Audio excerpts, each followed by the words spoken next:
La Diócesis de San Cristóbal le da la bienvenida al curso Relato de la Pasión de Cristo según San Juan, dirigido por Monseñor Mario Moronta, obispo de San Cristóbal en Venezuela. Una ayuda adecuada para la participación en los misterios de la Semana Mayor. De nuevo con ustedes en esta reflexión, exégesis y sus consecuencias del relato de la Pasión según San Juan. Si ustedes tienen algún comentario, alguna pregunta, alguna indicación, pueden perfectamente comunicarse a través de relatopasionjuan@gmail.com. Y no olviden que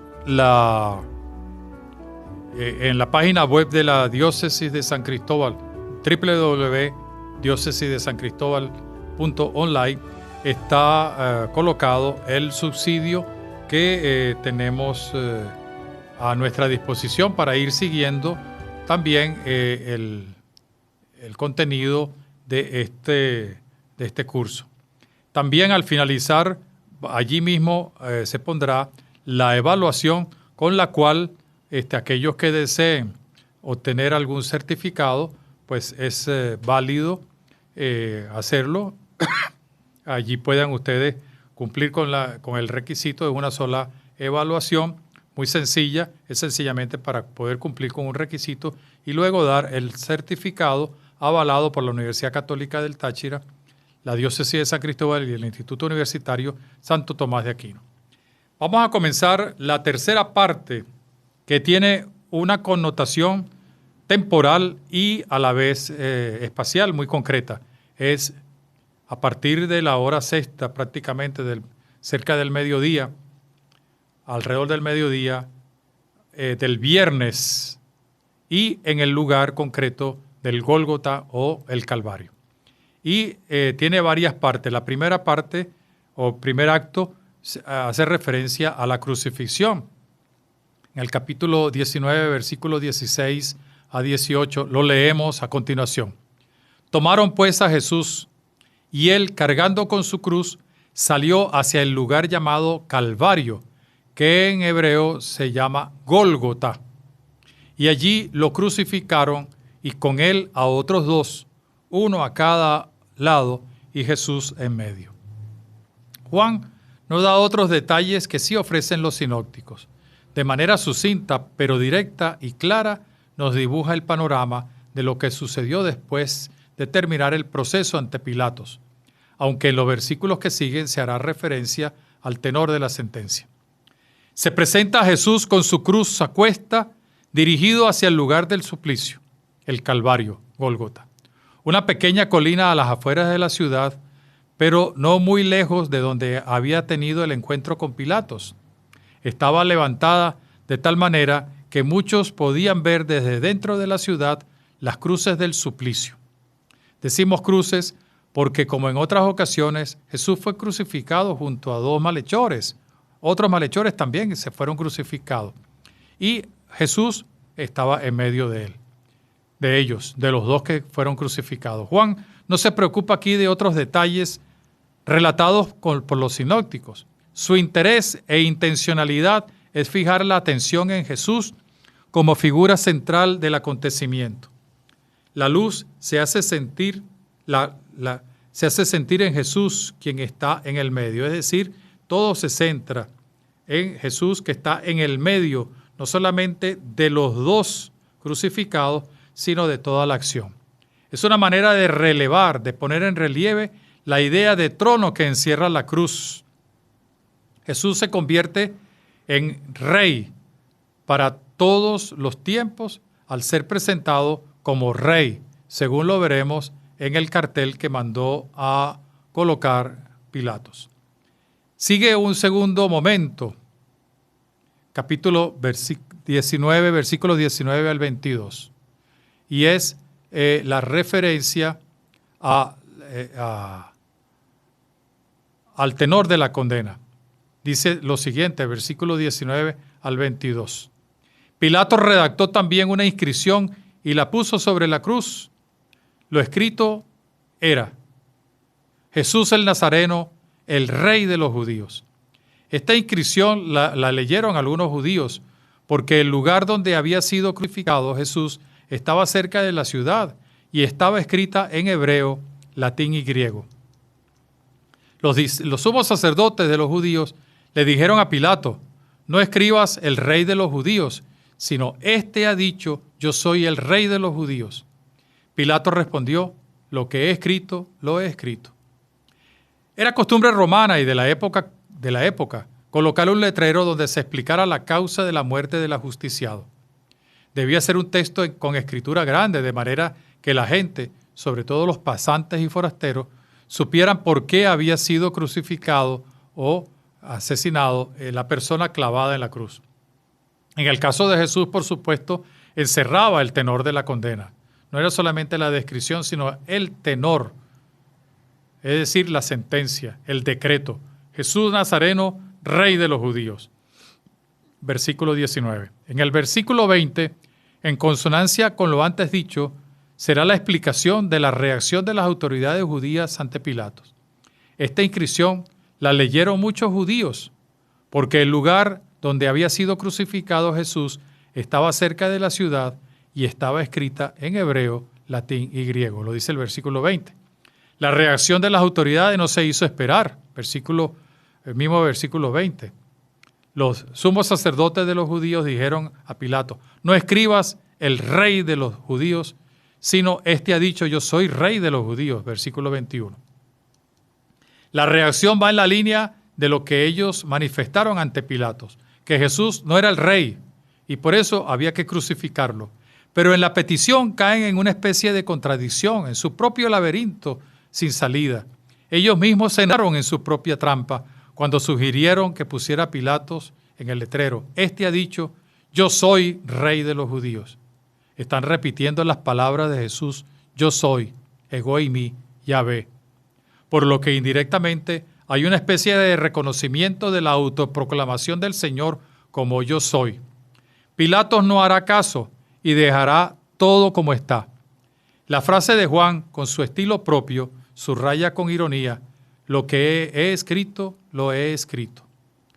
Con esta respuesta de Pilatos, Juan resalta que de verdad Jesús es el rey de los judíos, para todos y para siempre. A pesar del rechazo de las autoridades judías, se confirma que la soberanía real de Jesús está definitivamente fundada y proclamada sobre la cruz. La escena y discusión sobre el letrero no es un dato cualquiera de tipo histórico, encierra toda una profundidad teológica. Esto se ve manifestado en Lucas, en el capítulo 23. En medio de este conjunto, la inscripción que proclama la sentencia condenatoria, Rey de los judíos, dice Lucas en el capítulo 23, versículo 38, adquiere el valor de una auténtica entronización real. Es entronado como rey. Como todos los demás, este desafío contra todas las apariencias se va a ver confirmado por Dios. Juan le da una connotación más universal, como lo dejan ver las diversas lenguas en las que fue escrito. Se destaca así que no es solo para los judíos, sino para el mundo entero. Es una manera de cumplir el designio universal y salvífico de Dios Padre, que no busca la salvación de toda la humanidad. Lo mismo que Caifás, Pilatos termina siendo un instrumento para la revelación de Dios a través de la entrega de Jesús. Revelación mesiánica, revelación real, sin duda alguna. Pero quizás haya que decir algo más: revelación divina. No es que rey de los judíos sea más que rey de Israel, sino que esta revelación se presenta como pura y totalmente obra de Dios. Es Dios el que obra ya en los creyentes cuando proclaman el elegido de Dios con Juan Bautista, o con Marta, al santo de Dios con Simón Pedro. Pero en esa fe sigue habiendo necesariamente perspectivas y esperanzas humanas que tendrán que pasar por la prueba. En la revelación del Rey de los judíos no hay ningún elemento humano que corra el peligro de falsear la acción de Dios. Los hombres aquí son pasivos, aunque presentes y también actuando en su propia esfera. se ven llevados sin saberlo por Dios, que se revela a través de su historia. En los versículos 23 y 24 vemos otro acto de esta tercera parte, el reparto de las vestiduras. Con los que hicieron 4 lotes, un lote para cada soldado, y la túnica era sin costura, tejida de una pieza de arriba abajo, nos dice el texto evangélico. Por eso se dijeron, no la rompamos, sino echemos a suerte a ver quién la toca. Para que se cumpliera la escritura, se han repartido mis vestidos, han echado a suerte mi túnica, y esto es lo que hicieron los soldados.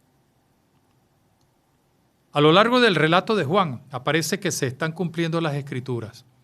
Una de ellas es cuando los soldados se reparten las vestiduras y echan en suerte la túnica púrpura. La cita del Salmo 22, 19 confirma lo que acabamos de decir. Hay 2 interpretaciones sobre este hecho del reparto de las vestiduras y sobre todo el de la túnica completa. Una primera apunta a enfatizar el carácter sacerdotal de la figura de Cristo. Y la segunda tiene más fuerza, es la de ver a la túnica un símbolo de la unidad de la iglesia. Esto va a encontrarse en los padres de la iglesia y su integridad es un símbolo del hecho que ninguna ruptura puede existir en la iglesia. Es una idea que también va a defender San Agustín. El vestido de Cristo es la iglesia. Luego sigue otro acto muy peculiar, muy recordado por todos nosotros. Es la palabra que dirige Jesús a su madre y a Juan. Versículo 25 al 27 del capítulo 19. Dice el texto en cuestión: junto a la cruz de Jesús estaban su madre y la hermana de su madre, María, mujer de Cleofás, y María Magdalena. Jesús, viendo a su madre y junto a ella al discípulo a quien amaba, dijo a su madre: mujer, ahí tienes a tu hijo. Luego le dice al discípulo: ahí tienes a tu madre. Y desde aquella hora el discípulo la acogió en su casa. La escena que sigue habla de María, la que estamos acabando de escuchar en los versículos 25 al 27. La madre, pero no está sola, sino acompañada por otras 2 mujeres, María de Cleofás y María Magdalena, y del discípulo amado. Estos versículos encierran, junto con la referencia a la madre de Jesús, una inmensa riqueza y profundidad de carácter teológico. En la forma como Juan presenta esta escena, lo podemos reconocer como un esquema de revelación frecuente en el Evangelio. Significan concretamente que Jesús, poco antes de morir en la cruz, revela que su madre, en cuanto mujer, con toda la resonancia bíblica de esta palabra, será también desde ahora la madre del discípulo, y que éste, como representante de todos los discípulos de Jesús, será desde ahora el hijo de su propia madre. Dicho de otro modo, revela una nueva dimensión de la maternidad de María, una dimensión espiritual y una nueva función de la madre de Jesús en la economía de la salvación. Pero de manera correlativa, revela al mismo tiempo que la primera tarea de los discípulos consistirá en ser hijos de María. Ciertamente que hay una dimensión mariológica al mostrarnos la maternidad espiritual de María, pero el hecho no se queda solo allí. La escena tiene también una dimensión mesiánica y eclesiológica. La mesiánica está en la relación existente con la perícopa o el relato de las bodas de Caná. Allí Jesús también es presentado por la mujer, la madre, como quien ha de venir a cumplir con su hora, es decir, a darse a conocer como el Mesías esperado y que llegará a ser el rey de los judíos. La mujer le presenta a los demás a Jesús y a Jesús le dice que ya llegó su hora. Al tener presente esto y dentro de lo que ya hemos llamado esquema de revelación, podemos sin duda ver la mejor significación central de María en esta escena.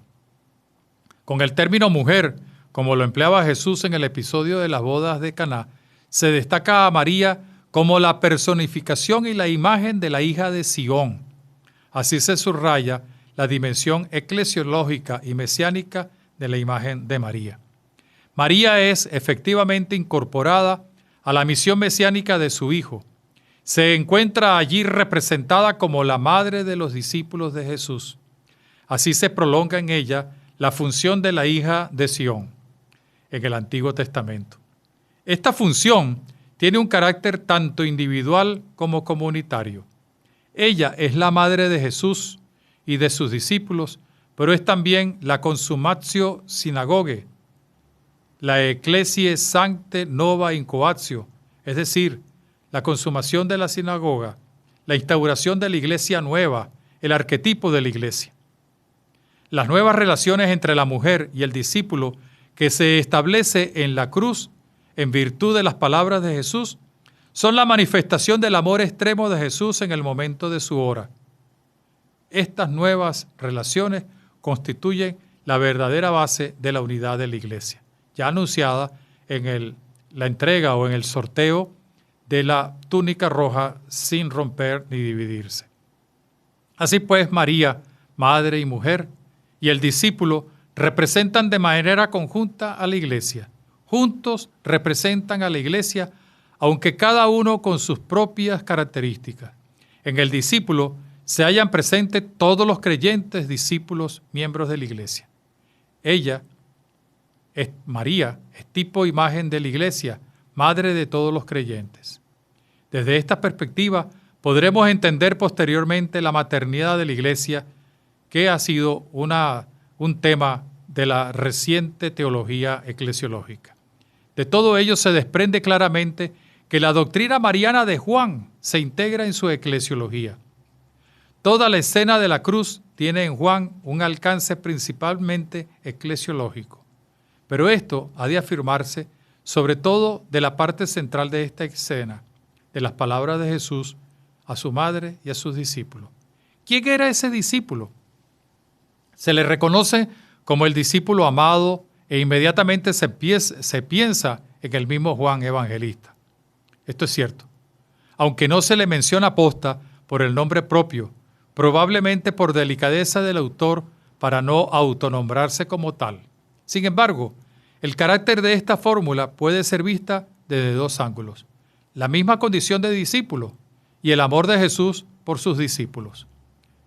Entonces, no habría que entenderla como algo exclusivo de uno de los 12. Haría referencia en la persona de uno de ellos a todos los demás discípulos, a quienes el mismo Jesús reconoce como discípulos, es decir, destinatarios de su amor.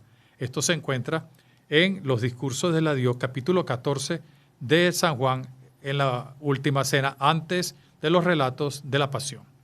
El discípulo que Jesús amaba representa pues a los discípulos de Jesús, quienes como tales discípulos son acogidos en la comunión con Cristo. Se trata de la personificación del discípulo perfecto, del verdadero fiel a Cristo, del creyente que ha recibido el don del Espíritu Santo, como lo dice Masturian. Esta idea se ha complementado con la que aparece en el versículo 27 en la segunda parte, y desde aquella hora el discípulo la acogió en su casa. Prestemos atención al verbo acoger. No se refiere al mero hecho de recibirla en su casa. Es mucho más que eso. En realidad, este verbo expresa una actitud de fe, como puede verse en 3 o 4 textos en que el verbo lambano, griego, de donde viene acoger, se emplea en este sentido y donde es puesto en relación con el verbo creer.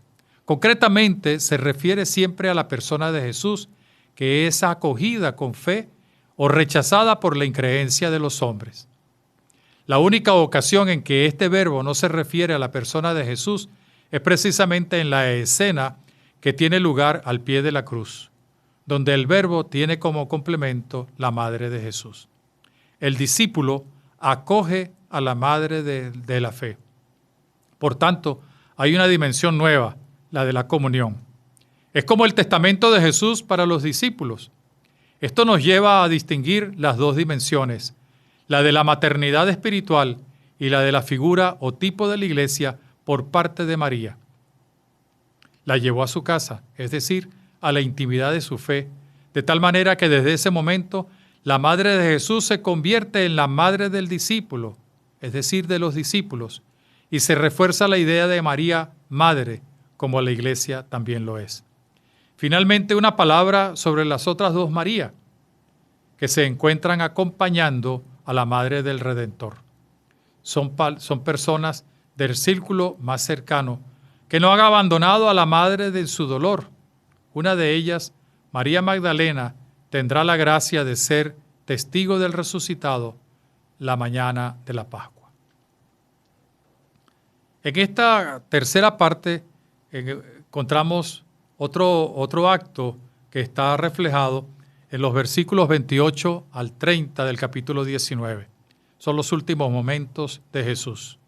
Dice el texto bíblico: después de esto, sabiendo Jesús que ya todo estaba cumplido, para que se cumpliera la Escritura, dice: tengo sed.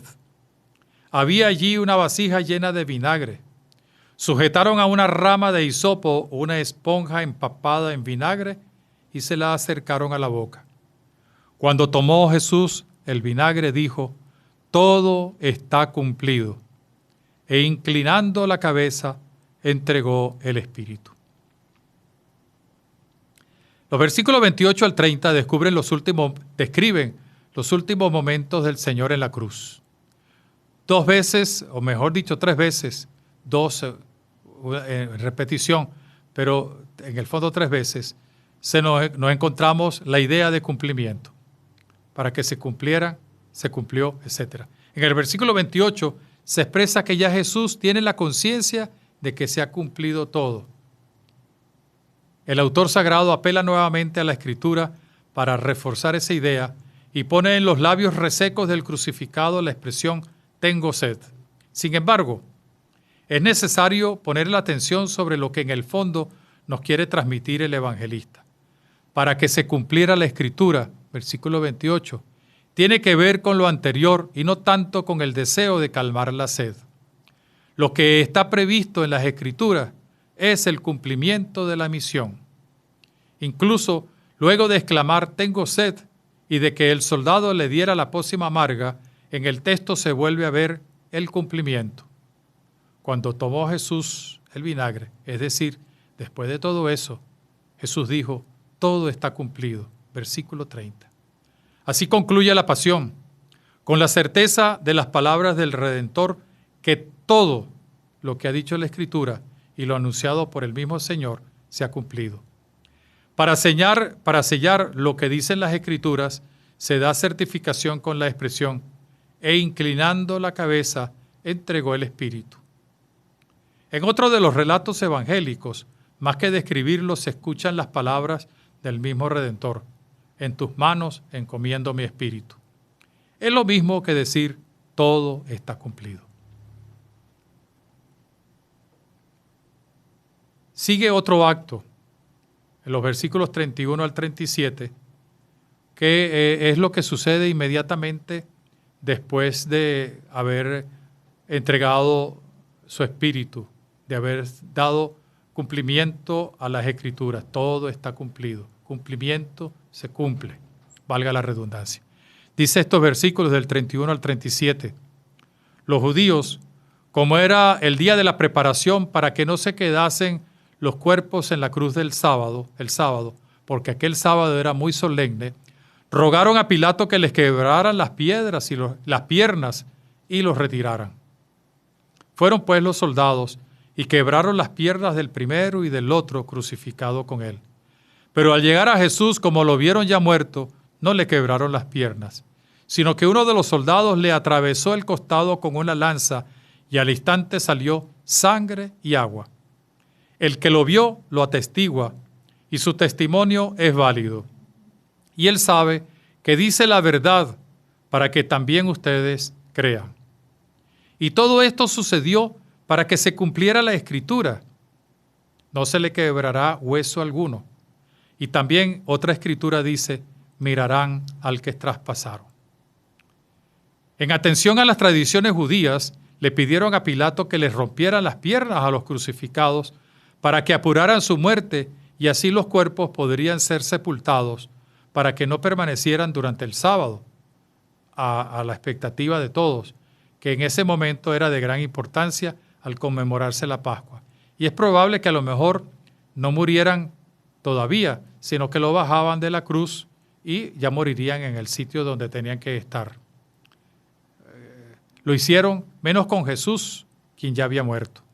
Entonces, para comprobación, el soldado romano hundió su lanza desde un costado y al instante manó agua junto con sangre, y se corroboraba así la evidencia de la muerte. Ya de verdad había muerto. En estos versículos hay dos elementos a tener muy en consideración. El testimonio de quien lo escribe. El que lo vio lo atestigua y su testimonio es válido. Y él sabe que dice la verdad para que también ustedes crean. Versículo 35. Es una de las fórmulas más apetecidas por Juan. Ver, testimoniar, creer. No solo se refiere a ver físicamente, a ser un testigo de excepción. Va mucho más allá. Descubrir el significado más profundo de lo que allí estaba aconteciendo. Ver para dar testimonio.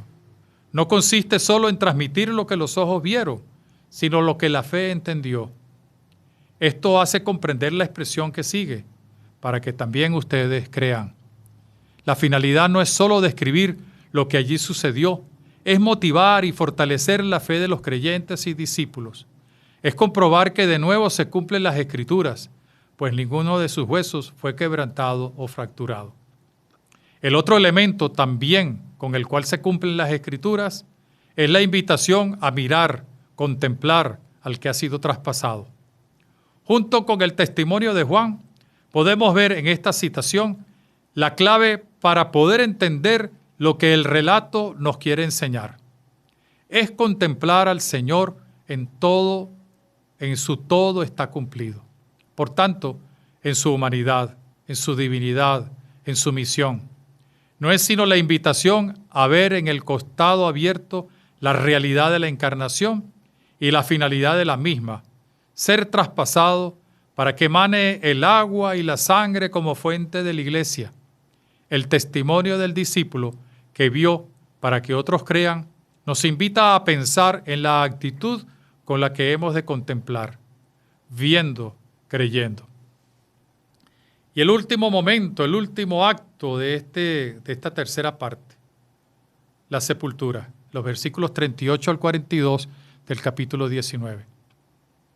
Dice el texto bíblico: después de esto, José de Arimatea, que era discípulo de Jesús, aunque en secreto, por miedo a los judíos, pidió a Pilato autorización para retirar el cuerpo de Jesús.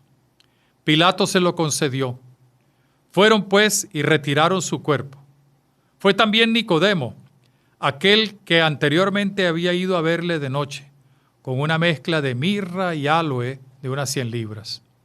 Tomaron el cuerpo de Jesús y lo envolvieron en vendas con los aromas, conforme a la costumbre judía de sepultar. En el lugar donde había sido crucificado había un huerto, y en el huerto un sepulcro nuevo, en el que nadie todavía había sido depositado. Allí pues, porque era el día de la preparación de los judíos y el sepulcro estaba cerca, pusieron a Jesús. Estos últimos versículos del capítulo 19 complementan la presentación de la pasión y muerte de Jesús.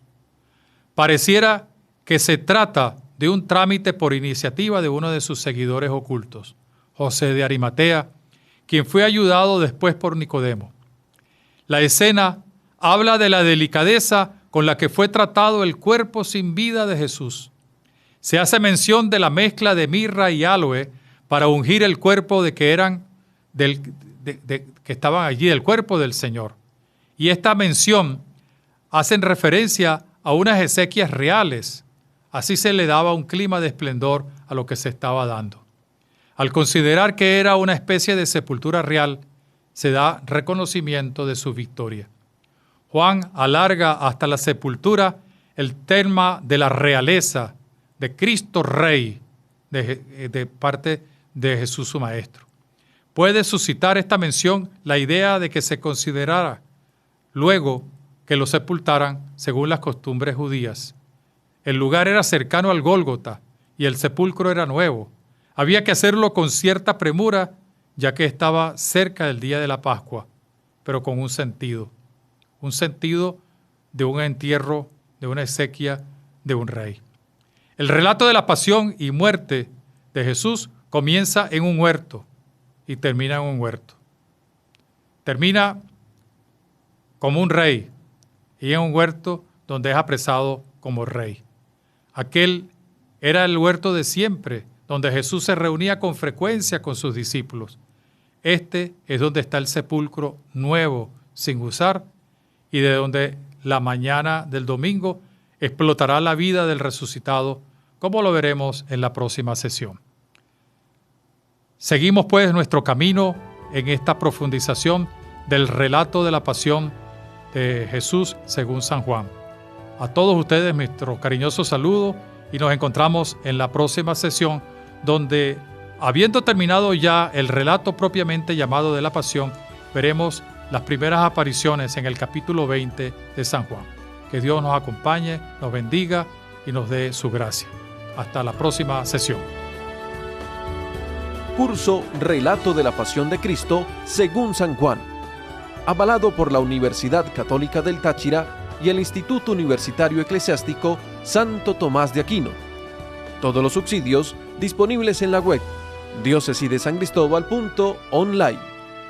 Esta es una producción del Diario Católico de Venezuela.